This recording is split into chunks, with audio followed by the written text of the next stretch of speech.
அனைவருக்கும் வணக்கம். இந்த பதிவில் நம்ம எதை பற்றி பார்க்க போகிறோன்னு தெரிஞ்சுக்கிறதுக்கு முன்னாடி மறக்காமல் நம்ம சேனலை சப்ஸ்கிரைப் பண்ணிக்கோங்க.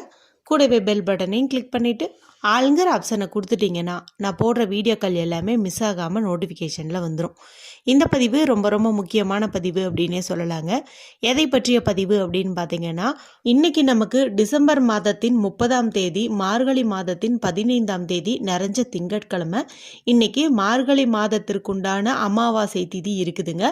மார்கழி மாதத்தில் வரக்கூடிய அமாவாசை நாளன்று தான் ஹனுமான் அவதரிச்சாரு. அப்படிங்கிறதுனால இந்த நாளை ஹனுமன் ஜெயந்தியாக உலகமெங்கும் கொண்டாடிட்டு வராங்க. இந்த நாளில் செய்ய வேண்டிய பரிகாரங்கள் குறித்து ஏற்கனவே நம்ம சேனலில் 3 வீடியோக்கள் போட்டிருக்கிறேன். அதில் ஒன்று பார்த்தீங்கன்னா, இந்த அவசியம் பூஜை அறையில் வாங்கி வைக்க வேண்டிய 2 பொருட்கள் குறித்தும், இன்று குளிக்க வேண்டிய தண்ணீரில் ஒரு பொருளை சேர்த்து குளிங்க என்பது குறித்தும் சொல்லியிருப்பேன். ஒருவேளை அந்த வீடியோ நீங்கள் லேட்டாக பார்த்தீங்க அப்படிங்கும்போது இன்றைக்கி அதுபோல் தண்ணீரை ரெடி பண்ணிவிட்டு உங்களுடைய முகம் கை காலாவது கழுவிக்கும் போது அற்புதமான பலன் உங்களுக்கு கிடைக்கும். அதே போல் நமக்கு இருக்கக்கூடிய தீராத கண் திருஷ்டி, கவலைகள், கடன்கள், எதிரி தொல்லை இதெல்லாம் நீங்குவதற்காக ஒரே ஒரு பல் பூண்டை வச்சு ஒரு பரிகாரம் சொல்லியிருந்தேன். அது செய்வதற்கும் எந்த ஒரு ரூல்ஸ் அண்ட் ரெஸ்ட்ரிக்ஷன்ஸுமே கிடையாது. இன்று மாலை 6 மணிக்கு மேலே இரவு 10 மணிக்குள்ளே அந்த பரிகாரத்தை நீங்கள் செஞ்சு பலனடையுங்க. அதே போல் ஒரு குறிப்பிட்ட செடியினுடைய வேரை வச்சு ஒரு பரிகாரம் சொல்லியிருந்தேங்க. அந்த வேரானது நம்மளுடைய வீட்டு பூஜை அறையில் இருந்துச்சு அப்படின்னாவே நமக்கு இருக்கக்கூடிய எதிரி தொல்லை நீங்கும், காரிய சித்தி கிடைக்கும், மேலும் பண வரவுக்கு பஞ்சமே இருக்காது அப்படின்னு சொல்லலாம். மேலே சொன்ன இந்த 3 வீடியோக்களினுடைய லிங்கையும் இந்த வீடியோ முடியும் போது வரக்கூடிய எண்டு ஸ்க்ரீனில் கொடுக்குறேன். மறக்காமல் செக் பண்ணி பாருங்கள். சரி, இப்போது இந்த பதிவுக்கான விளக்கத்துக்குள்ளே போகலாம். திங்கட்கிழமை நாளில் வந்திருக்கக்கூடிய இந்த அமாவாசை திதியை சோமாவதி அமாவாசை அப்படின்னு சொல்லுவாங்க. ஏன்னா இந்த அமாவாசைங்கிறது சிவபெருமான் வழிபாட்டிற்கு ஏற்ற ஒரு திதி. இது சிவபெருமானுக்குரிய திங்கட்கிழமையிலேயே வந்திருக்கிறது ரொம்ப ரொம்ப விசேஷம் அப்படின்னு சொல்லலாம். இதில் நான் முன்னாடியே சொன்ன மாதிரி ஹனுமன் ஜெயந்தியும் இருக்கிறது கூடுதல் சிறப்பு அப்படின்னு சொல்லலாம். இப்போ நான் சொல்லக்கூடிய ஒரு பரிகாரமானது உங்கள் வாழ்க்கையில் உள்ள ஒட்டுமொத்த பண கஷ்டத்தையுமே தீர்க்க போகுது அப்படின்னே சொல்லலாம். ரொம்ப ரொம்ப பவர்ஃபுல்லான பரிகாரம், ஆனால் ரொம்ப சிம்பிளாகவே செஞ்சு முடிச்சிடலாம். இதை யாரெல்லாம் செய்யலாம் அப்படின்னு கேட்டிங்கன்னா, வீட்டில் எப்போதுமே வறுமையே வரக்கூடாது, பண கஷ்டமே வரக்கூடாது, கையில் எப்போதுமே காசு தங்கணும், நம்மளுடைய கஷ்டங்கள் நீங்கணும், கர்ம வினைகள் நீங்கணும், பாவங்கள் நீங்கணும்னு நினைக்கிற எல்லாருமே இந்த பரிகாரத்தை செய்யலாம். அதாவது ஆண்கள் பெண்கள் யார் வேண்டுமானாலும் இந்த பரிகாரத்தை செய்யலாம். அடுத்ததாக பெண்கள் இதை பீரியட்ஸ் டைமில் செய்யலாமா அப்படின்னு கேட்டிங்கன்னா, நீங்கள் தாராளமாக செய்யலாம். ஏன்னா நம்ம பூஜை அறையில் இந்த பரிகாரத்தை செய்ய போகிறது கிடையாது. வாசல்லையோ இல்லை மொட்டை மாடியிலையோ தான் இந்த பரிகாரத்தை நம்ம செய்ய போகிறோம். அதனால் பீரியட்ஸ் எல்லாம் இதுக்கு ஒரு பிரச்சனையே கிடையாது. சரி, இந்த பரிகாரத்தை எந்த நேரத்தில் செய்யணும், இதுக்கு தேவையான பொருட்கள் என்ன அப்படின்னு பார்த்துடலாம். இந்த பரிகாரத்தை நம்ம இரவு 7 மணிக்கு மேலே செய்யணும். அதாவது அமாவாசை இரவானது நல்ல வானத்தில் தெரியும் போது செய்யணும். இருட்டுன்னு சொல்லுவாங்க இல்லையா, அந்த மாதிரி இருட்டாக இருக்கும்போது இந்த பரிகாரத்தை நம்ம செய்யணும். நாளைய நாள் முழுமையுமே நமக்கு அமாவாசை திதி இருக்கிறதுனால இரவு 7 மணியிலிருந்து 11 மணி வரைக்கும் நீங்கள் தாராளமாக இந்த பரிகாரத்தை செய்யலாம். இதுக்கு தேவையான பொருட்கள் என்ன அப்படின்னு பார்த்தீங்கன்னா, 4 மண் அகல் விளக்கு தேவைப்படுது. இதில் ஊற்றுவதற்கு நமக்கு நல்லெண்ணெய் தேவைப்படுது. அடுத்ததாக பார்த்தீங்கன்னா பஞ்சு திரி தேவைப்படுது. அடுத்ததாக நமக்கு தேவைப்படுற பொருள் அப்படின்னு பார்த்தீங்கன்னா, 1 ரூபாய் நாணயம் 4 தேவைப்படுது. ஏன்னா 4 திசைகளில் இருந்தும் பண வரவு நமக்கு வரணும் அப்படிங்கிறதுக்காக தான் இந்த பரிகாரத்தை நம்ம செய்ய போகிறோம்.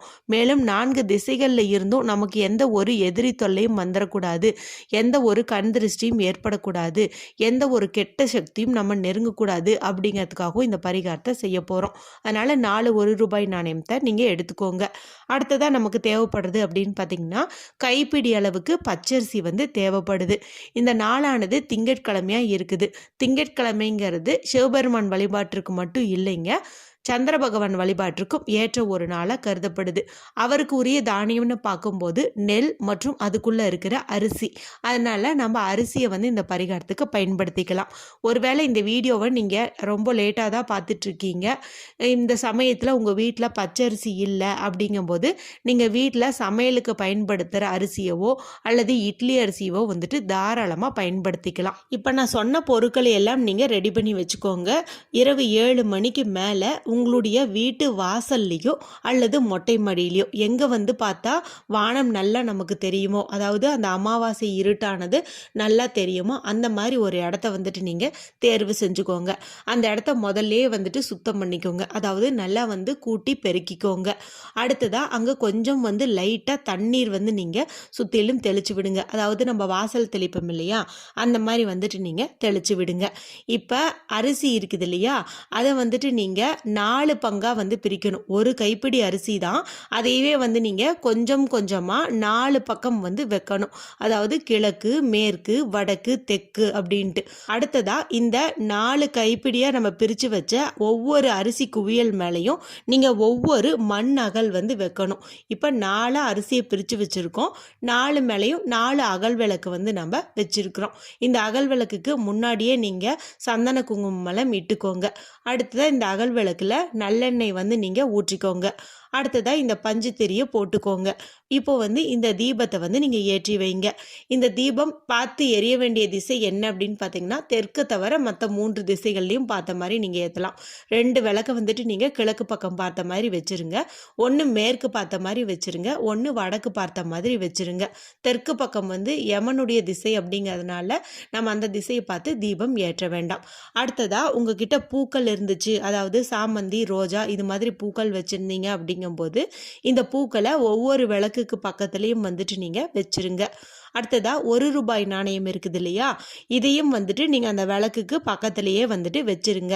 4 விளக்குக்கிட்டையும் ஒவ்வொரு ரூபாய்னு வைக்கும்போது 4 1 ரூபாய் நாணயமும் உங்களுக்கு கணக்குக்கு சரியாக வந்து இருக்கும்.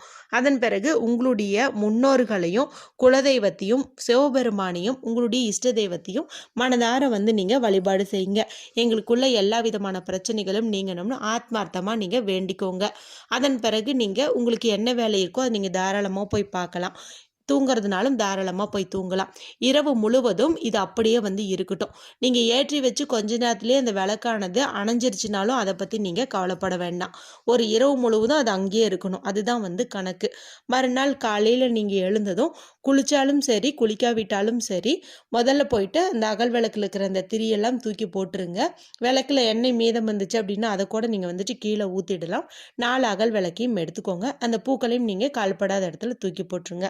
அடுத்ததாக அந்த 4 1 ரூபாய் நாணயம் இருக்குது இல்லையா, அதை வந்துட்டு நீங்கள் எடுத்துகிட்டு வந்து உங்கள் வீட்டில் பீரோவில் 1, பர்ஸில் 1, ஹேண்ட்பேக்கில் 1, உங்களுடைய கணவருடைய பர்ஸில் 1 அப்படின்னு வந்து வச்சுக்கலாம். இது எங்கே இருக்குதோ அங்கே நல்ல ஒரு செல்வ செழிப்பு ஏற்படும் அப்படின்னே சொல்லலாம். அடுத்ததாக நம்ம இந்த அரிசி குவியல்கள் வச்சுருந்தோம் இல்லையா, அதாவது கைப்பிடி அளவு எடுத்து 4 பிரித்து வச்சுருந்தேன் பாருங்கள், இது எல்லாத்தையுமே நீங்கள் எடுத்துட்டு உங்கள் வீட்டில் மொட்டை மாடியில் பறவைகள் அதாவது புறாக்கள் காகமெல்லாம் வரும் அப்படிங்கும்போது நீங்கள் அங்கேயே வந்துட்டு அதை அப்படியே தூவி விட்டுட்டு வந்துடலாம். இல்லைன்னா எறும்புகளுக்கு வந்துட்டு நீங்கள் இதை தானமாக கொடுக்கலாம். அல்லது பசுமாடு வீட்டுக்கு பக்கத்தில் இருந்துச்சு அப்படிங்கும்போது இந்த அரிசியோட கொஞ்சம் வெல்லம் சேர்த்து பசுவிற்கு வந்துட்டு நீங்கள் இதையை தானமாக கொடுக்கலாம். மொத்தத்தில் இந்த அரிசியை நாம் சமையலுக்கு பயன்படுத்தக்கூடாது, கண்டிப்பாக ஏதாவது ஒரு உயிரினத்துக்கு தானமாக தான் கொடுக்கணும். இந்த பரிகாரம் செய்வதன் மூலமாக ஒரே கல்ல 2 மாங்கான்னு சொல்கிற மாதிரி நம்முடைய பாவங்களும் கர்ம வினைகளும் தீரும், நல்ல ஒரு செல்வ செழிப்பு ஏற்படும் அப்படின்னே சொல்லலாம். இந்த வீடியோ குறித்து உங்களுக்கு ஏதாவது சந்தேகங்கள் இருந்துச்சு அப்படின்னா எனக்கு கமெண்ட் பண்ணுங்கள், தெளிவுபடுத்துகிறேன். வீடியோ பிடிச்சிருந்தா மற்றவங்களோட ஷேர் பண்ணுங்கள், லைக் பண்ணுங்கள். மற்றும் ஒரு பயனுள்ள பதிவில் உங்களை சந்திக்கிறேன். நன்றி, வணக்கம்.